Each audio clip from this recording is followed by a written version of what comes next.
الکوثر سورۃ الکوثر مکی ہے۔ اس میں 3 آیتیں اور 1 رکوع ہے۔ نام: پہلی آیت میں لفظ الکوثر آیا ہے، یہی اس سورت کا نام رکھ دیا گیا ہے۔ زمانہ نزول: یہ سورت ابن عباس، کلبی اور مقاتل کے نزدیک مکی ہے، اور حسن، عکرمہ، مجاہد اور قتادہ کے نزدیک مدنی ہے۔ ابن مردویہ نے ابن عباس، ابن زبیر اور عائشہ رضی اللہ عنہم اجمعین سے روایت کی ہے کہ سورۃ الکوثر مکہ میں نازل ہوئی تھی۔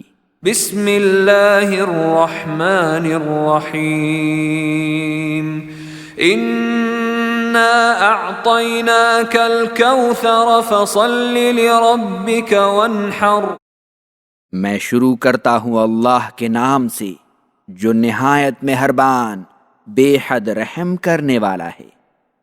بے شک ہم نے آپ کو خیر کثیر عطا کیا ہے، بس آپ صرف اپنے رب کے لیے نماز پڑھیے اور صرف اسی کے لیے قربانی کیجیے۔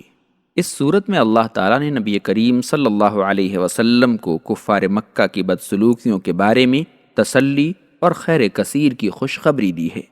محمد بن اسحاق نے یزید بن رومان سے روایت کی ہے کہ عاص بن وائل کے سامنے جب رسول اللہ صلی اللہ علیہ وسلم کا ذکر آتا تو کہتا، اس کی بات نہ کرو، وہ تو ایسا آدمی ہے جس کی جڑ کٹی ہوئی ہے، اس کی کوئی نرینہ اولاد نہیں ہے، جب مر جائے گا تو اس کا نام مٹ جائے گا۔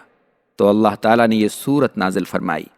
عطا کہتے ہیں کہ یہ سورت ابو لہب کے بارے میں نازل ہوئی تھی۔ نبی کریم صلی اللہ علیہ وسلم کے ایک بیٹے کا انتقال ہو گیا تو مشرکین سے کہنے لگا کہ رات محمد کی جڑ کٹ گئی، تو اللہ تعالیٰ نے یہ سورت نازل فرمائی۔ شمر بن عطیہ کا قول ہے کہ یہ سورت عقبہ بن ابی معیط کے بارے میں نازل ہوئی تھی۔ حافظ ابن کثیر کہتے ہیں کہ ان شانئک هو الابتر ان تمام کفار کو شامل ہے جنہوں نے رسول اللہ صلی اللہ علیہ وسلم کے بارے میں ایسی بات کہی، اور جب تک دنیا رہے گی رسول کریم صلی اللہ علیہ وسلم کی شان میں گستاخی کرنے والا اس آیت کے حکم میں داخل ہوگا۔ عربی زبان میں کوثر کا اطلاق ہر چیز کی کثرت پر ہوتا ہے، چاہے وہ کثرت تعداد میں ہو یا قدر و منزلت میں یا کسی اور اعتبار سے۔ یہاں اس سے مراد خیر کثیر ہے، یعنی اللہ تعالیٰ نے آپ صلی اللہ علیہ وسلم کو قرآن و حکمت، نبوت، دین حق اور رشد و ہدایت کا حظ وافر دیا ہے۔ واحدی نے اکثر مفسرین کا قول نقل کیا ہے کہ کوثر جنت میں ایک نہر کا نام ہے۔ عطا نے کہا ہے کہ کوثر نبی کریم صلی اللہ علیہ وسلم کے حوض کا نام ہے جو میدان محشر میں آپ کو ملے گا۔ احمد، ابو داود اور نسائی وغیرہ نے انس رضی اللہ عنہ سے روایت کی ہے کہ رسول اللہ صلی اللہ علیہ وسلم کی آنکھ لگ گئی، پھر آپ نے مسکراتے ہوئے سر اٹھایا اور فرمایا، مجھ پر ابھی ایک سورت نازل ہوئی ہے۔ پھر آپ نے سورۃ الکوثر آخر تک پڑھی اور کہا، کیا تم لوگ جانتے ہو کہ کوثر کیا ہے؟ صحابہ نے کہا، اللہ اور اس کے رسول زیادہ جانتے ہیں۔ تو آپ نے فرمایا، وہ جنت میں ایک نہر ہے جو اللہ نے مجھے دی ہے۔ الحدیث۔ ابن جریر نے ابو بشر سے روایت کی ہے، انہوں نے کہا، میں نے سعید بن جبیر سے کوثر کے بارے میں پوچھا تو کہا کہ اس سے مراد خیر کثیر ہے جو اللہ تعالیٰ نے آپ صلی اللہ علیہ وسلم کو دیا تھا۔